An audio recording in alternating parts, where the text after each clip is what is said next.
Hello, everybody, and welcome back. Today, we're going to talk about suffering.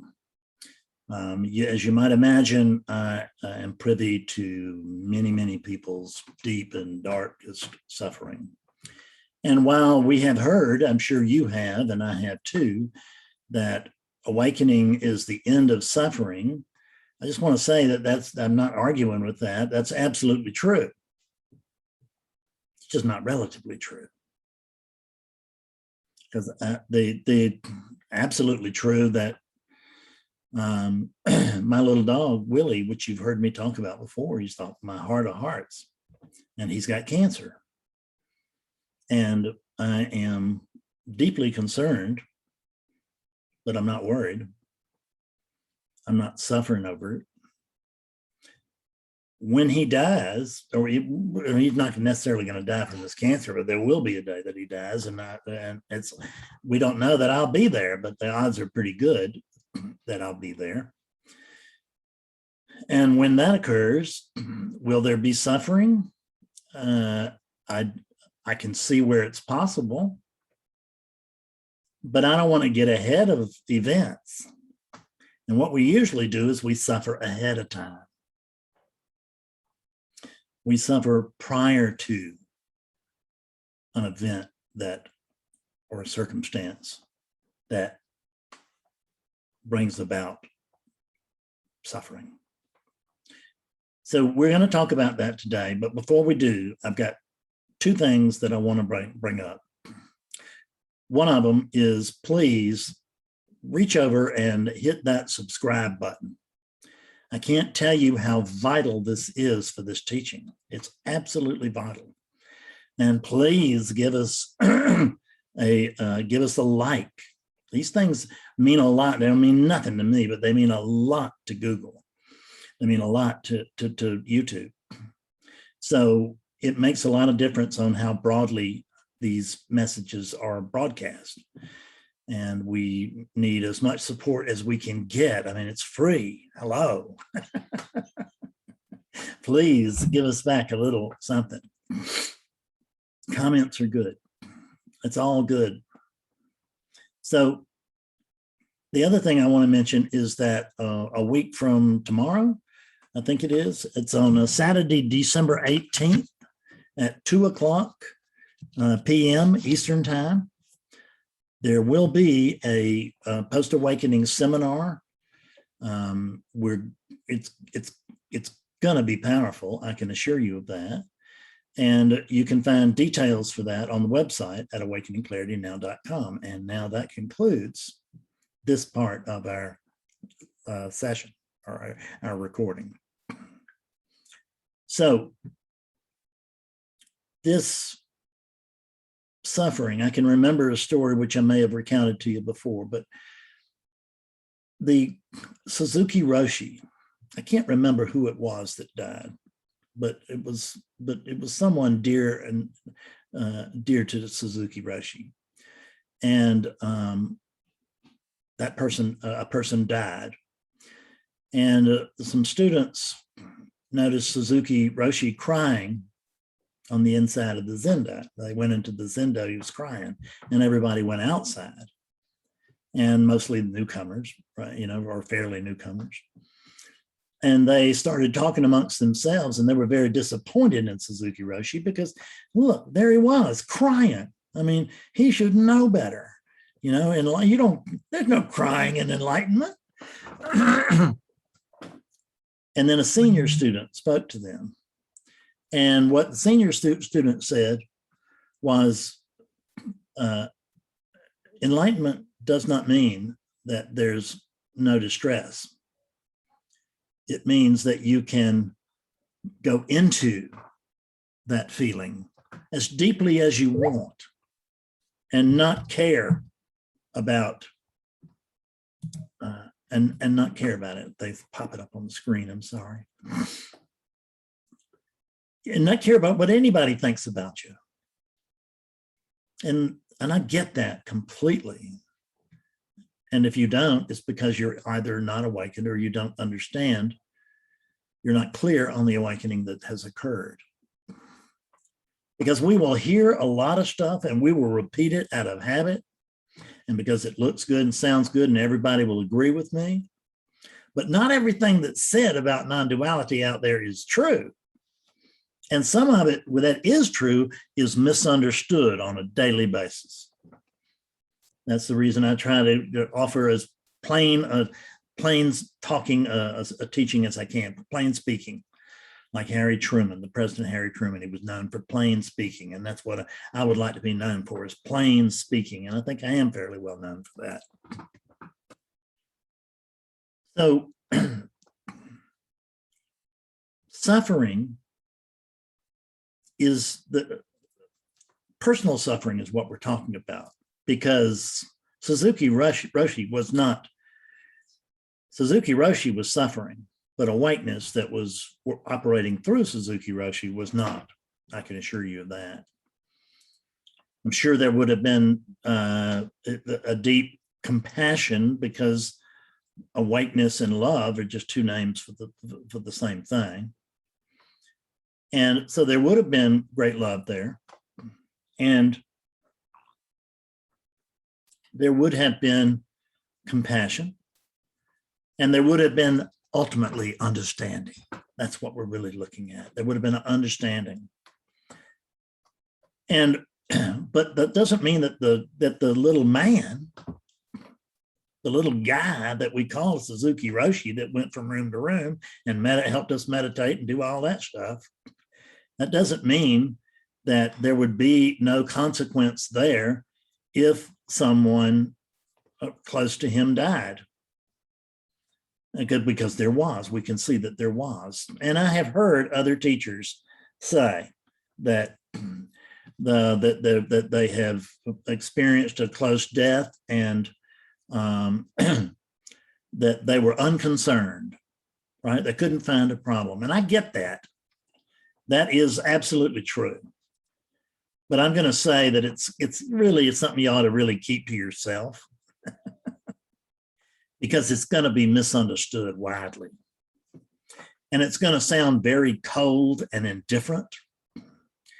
And I can assure you that love is neither cold nor indifferent. Love is care itself. Love is acceptance itself. It is unconditional acceptance.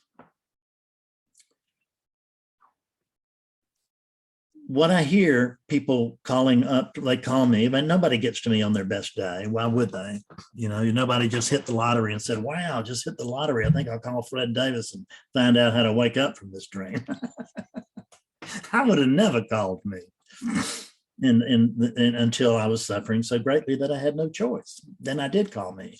This unit apparently called out to something else. That's what it felt like at the time.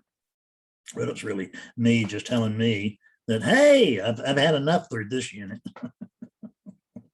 Desperately need to see clearly here, because there was so much suffering prior to my awakening. I was driven to it. I had an awakening session yesterday. It was not successful. Now, in my eyes, I can't really say that, because I watched this person wake up several times, but I watched them also, they got it, right? There was the flash, you could see it. There was the aha, and then they would back right into thought, and the thought would overcome the experience. They were paying more attention to thought than they were to experience. And it's not anyone to be blamed about that. That's the way it's unfolding. That's the way it's unfolding within oneness. So it's perfectly okay. Whatever happens is perfectly okay. And I felt deep compassion and love for that person, and hated that I did. I just hated the fact that I couldn't give this to him. And I coaxed and I did this, and I cussed, and I like this, because that's what happened through this unit. This unit does what it does, and it doesn't care what the client thinks either, because if the client wakes up, it will not care how that was done. But this guy couldn't, because I think the real secret lay in the fact what he told me early on is that he had an awakening many years ago, and that he was not suffering. So what the report was, but that he was curious about the non-dual. And I'm going to suggest curiosity about non-duality is not enough. It's going to be driven. And I tell you, I'm not saying that you have to suffer. You don't, in the sense that you don't have to, if you haven't had a dark night of the soul, don't go looking for one. It's not required. Nothing is required. Because I regularly work with people who just walking down the street and boom. And I say that regularly, and it's not every month, but it's regularly, and or maybe it's irregularly, but it's not commonplace, but it's not rare. This, if you have a curiosity about the truth, that's not going to be enough for you either. If you have a burning desire, a need, if you have the gift of desperation, is what we used to call this thing in AA when it came to, if you had the gift of desperation, if you were desperate enough that you were at the end of your rope, then AA could probably help you. But if you weren't there wasn't anything they could do. And they did not coach people. They didn't coax people into AA. You came because you had to. That's the only reason anybody ever came. So come here, come to pursue awakeness if you can't not. But if you're just wanting to see what might be out there or whatever, the odds are just, it doesn't mean it can't happen. With a full-scale miracle of God, anything can happen. And you could become the unknowing victim of such a miracle. And when I say you, I'm actually not referring to a human being, but you'll think I am. I'm not referring to a particular character, but you'll believe that I am until you wake up. And then you'll see what a big bunch of baloney all of that is. Because Fred never woke up. Fred Davis never woke up. There ain't one. How could what's not here wake up, right? What is here is awakeness, and awakeness came to see itself. And every time awakeness came to see itself yesterday, it went, this is, I mean, it didn't happen like this, but it's basically oneness is saying, nah, I'm not done with living this story yet. I just wanted to drop by and let you know that probably I'll be back. Because I don't think anybody ends up here by accident, and very few people end up here that don't wake up. But I don't want to lie, not everybody does, and this guy didn't, and I'm very sorry. Nothing I can do about it. I gave him really more than everything. I was exhausted at the end of that session. Sessions like that take a great deal out of me. Which poor Fred, I mean, I'm not, it doesn't work quite like that.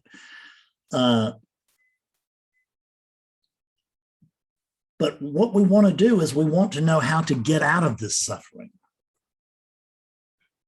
I had a dear client, one of my favorite people on the planet, called me not long ago, and we were discussing weight and stuff like that. And he said, you know, I can not eat, but when I don't, then there's a sense of emptiness inside.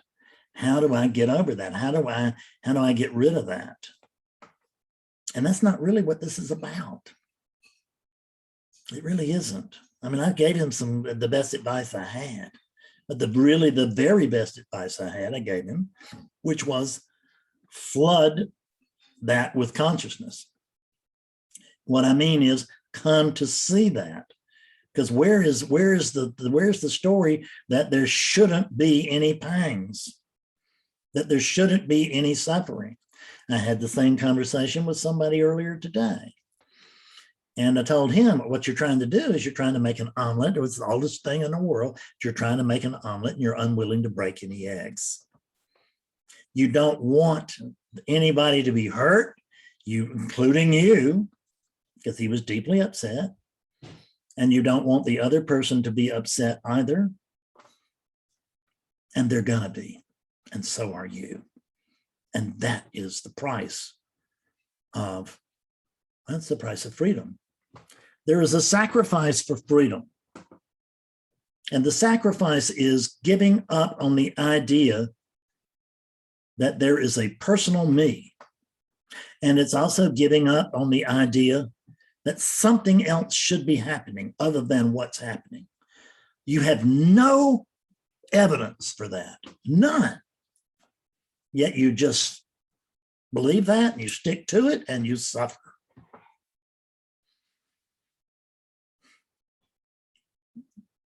You don't give up that belief because there's no one there to do it. You can't surrender to awakeness because there's nothing but awakeness. But we can say that in a sense that awakeness surrenders to relativity, in the sense that what you can do is you can notice all of this, but you can't change it. You're not in charge here as a character, as a make-believe character, and you're not in charge here once identity falls to awakeness. Awakeness is not in charge here either. No one, to my knowledge, is in charge of this. It's just happening. And you know what? The funny thing about this happening is that it happens as it does. It happens as it does. And that may sound cold and indifferent, but I don't mean it that way at all. I mean, how do you know what's good for you? I didn't know what was good for me, and I still don't. But hell, back when I was homeless and living in a park, I thought that was the worst thing that ever happened to me. But it turned out it's the best thing that ever happened to me, because it forced me into noticing that there was a serious problem if you're 47, 48 years old and you're living in a park and freezing and dying in the bushes because you got lung infection and your feet are all screwed up, et cetera, et cetera. If I had not lived in the park, I can guarantee you, well, you know, it can't not be, because that's the way things are. But there's a direct line between that park, that experience in the park, and this experience of teaching. Because I had to get honest with myself in the park. I had to get honest with myself in recovery. I had to recognize that I was powerless over alcohol first. And then I noticed that if I wanted to stay in that group, I needed to surrender to everything else too. Awakeness sort of surrenders to relativity. So the surrender in the park was a crack in the gate to surrendering within sobriety, for surrendering into the 12 steps.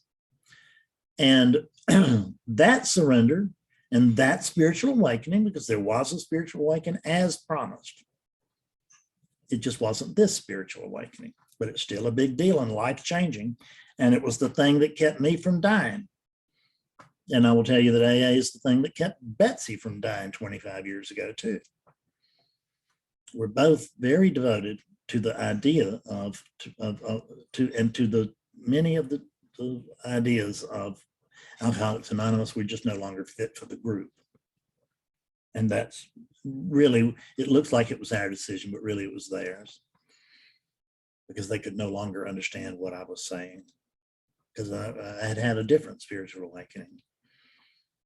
So I had to leave them for my good and theirs. In the sense, when I say my good, I mean the character is good. It was just I was not only not wasting my time, I was actually probably doing harm there by trying to introduce concepts that were too lofty for that room. That's what we do here. And what was the first thing I did when actually before I left AA, I wrote the book Beyond Recovery. This is beyond recovery. You are recovering from addiction to your thoughts.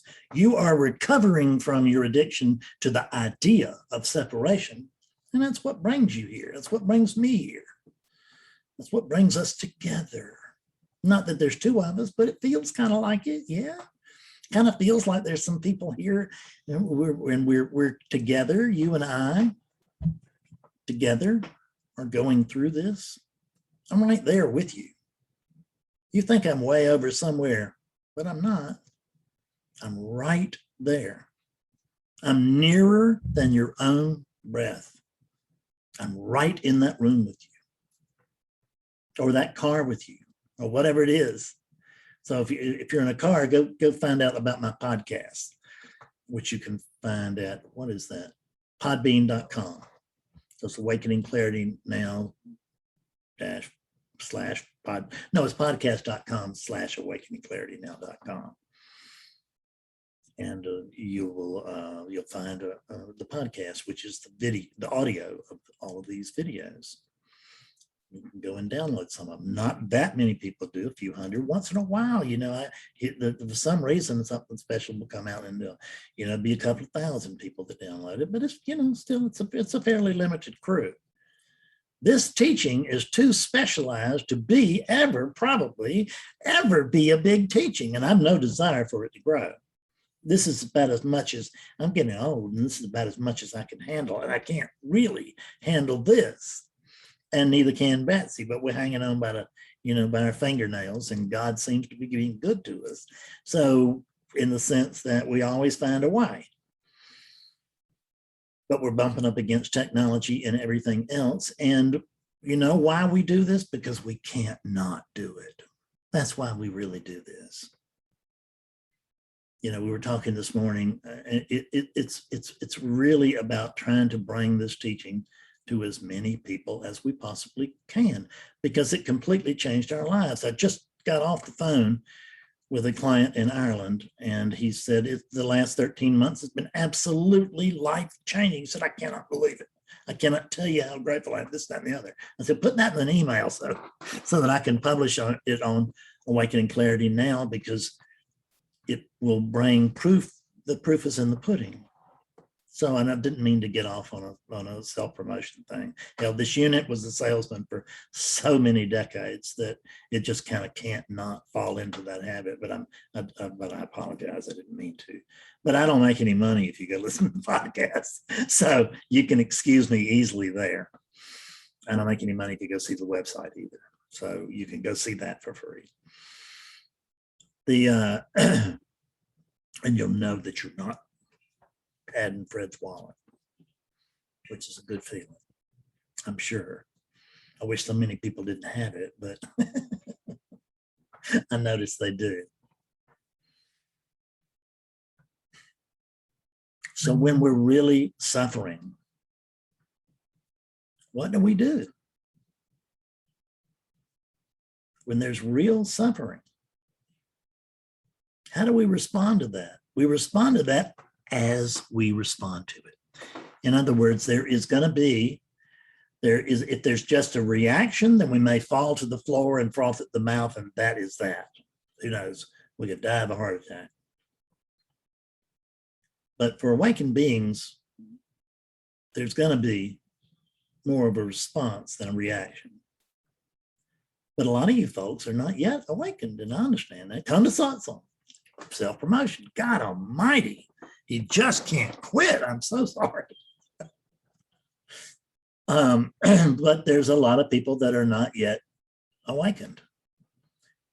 And if you're not, then don't worry about what the non-dual person, how the non-dual person would respond to its aunt dying, or its wife dying, or the loss of a job, or the loss of a home, the loss of a marriage, the loss of a child. God almighty.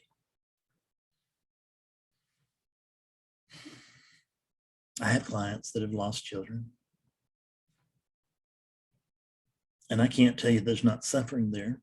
I can tell you there's no personal suffering there. I mean, or we could say there's only personal suffering there is the best way to put it. There's no, awakeness is not suffering. But there's personal suffering there, and my God, who can blame that?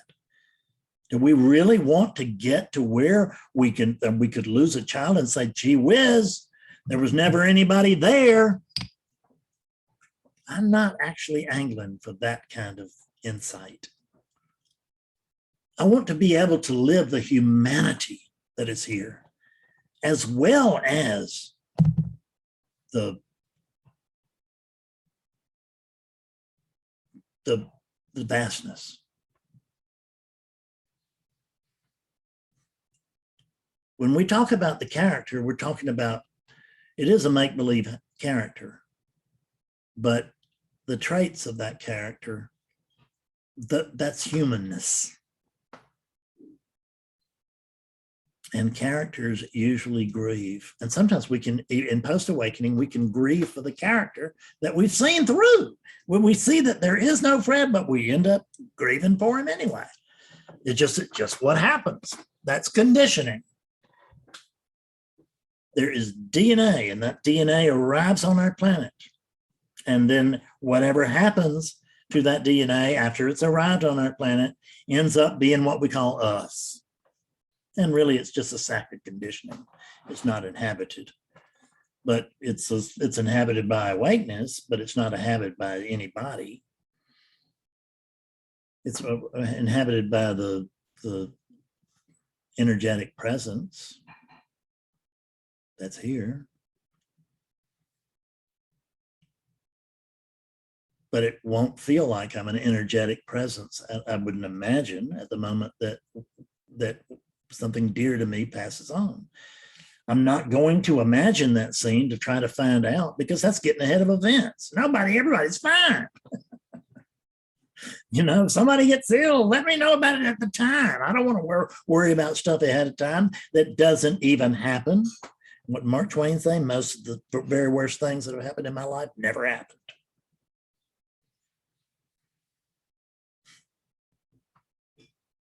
Allow suffering to just work through it, live through it, feel the pain. I'm in a weight loss process. I'm not counting calories and I'm not doing any of that stuff. I'm just noticing what I eat. I notice what this eats. And what I notice is that every single night this unit gets hungry. I stay up late. I stay up till 2, 3 o'clock in the morning on a pretty regular basis. I'm working on this stuff. Got to get the time somewhere, so I steal it from sleep, which is not so great for the workout, Fred. But at any rate, there is a notice that this unit gets hungry every night. And every night, something tells it no. And that hurts, because it's crying to be satisfied. But hell, it's just a pattern. There's no one there crying to be satisfied. It's just a pattern. There's a pattern there of eating whenever it wants, which particularly was late at night. That's just nothing like eating late at night, except for the fact that you will get fat as hell if you do too much of it. And I was doing too much of it. And Betsy and I simply have a relative deal. This has nothing to do with non-duality, but we have a relative deal. And we use the English phrase, which is, we have told each other we will not let down the side, which means that I'm not going to get old and fat until I get old and fat, if I get that way. I might not get any older than I am, and I might not get any fatter. I'm not going to get old and ugly until I do, right? There's anything wrong with being older, ugly, or fat, or anything like that. Hell, I have been all those things. I'm not, exactly a model now. So nor was I ever. Be yourself. What is yourself? Well, it's whatever you find there. But what I notice is that I don't want to find somebody that is not worthy of Betsy, who is in wonderful shape, and she doesn't want to find anybody in her bed that's not worthy. She doesn't want to find anybody in there that's not worthy of this unit, which is trying its best, fighting the losing battle, but trying its best to maintain a level of hygiene and self-decoration and all of that. Because why not? We can play the relative game. It's a fun game if you're not taking it too seriously, and we don't. And if you are taking it too seriously, watch out. You take your thoughts too seriously, terrible things can happen to a unit. Nothing will happen to you, but terrible things happen to units when they take their thoughts too seriously. And what does suffering come from? It comes from taking your thoughts too seriously. And they're not even your thoughts. They're just thoughts that are arising. And when thoughts arise, so-called human beings go, wow, that's my thought. And then the suffering begins. Question that thought. Don't just roll with it. Don't just accept it. Who's talking to you right now? I have no idea. Why am I talking to you? Because it can't not. I can guarantee you that. That's why it's doing it. Is there any other reason? No. Is there a purpose to life? There's a purpose for this life, which is to try to bring the clearest teaching that you possibly can to as many people as possible, which is always going to be fairly limited because everything I pretty much do is one-on-one. You do one-on-one, you're limited. But really, you can do unlimited stuff within one-on-one. So that's the payoff.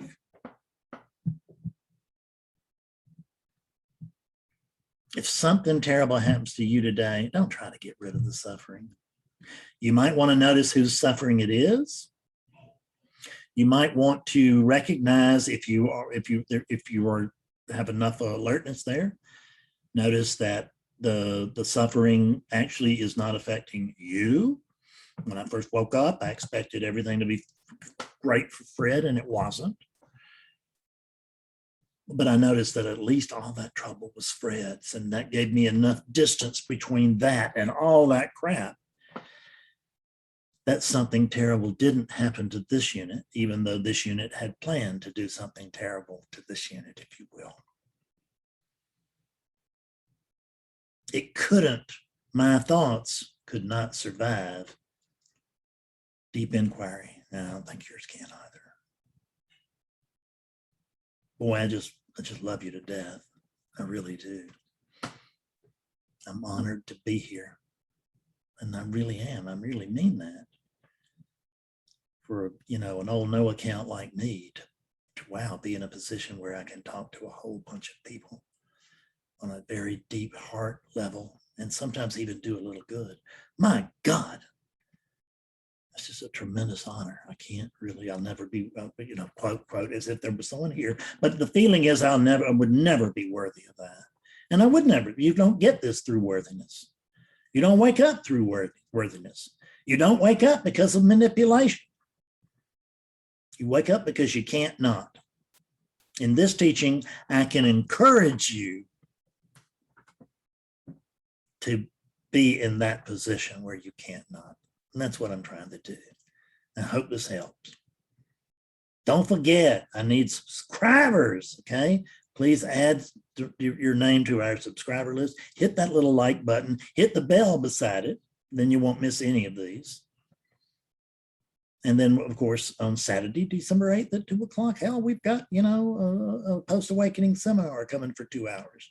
Come be a part of that. If you've had glimpses and stuff, come be a part of that. If you've had a full awakening, but you're unclear, that's fine. Come be a part of that.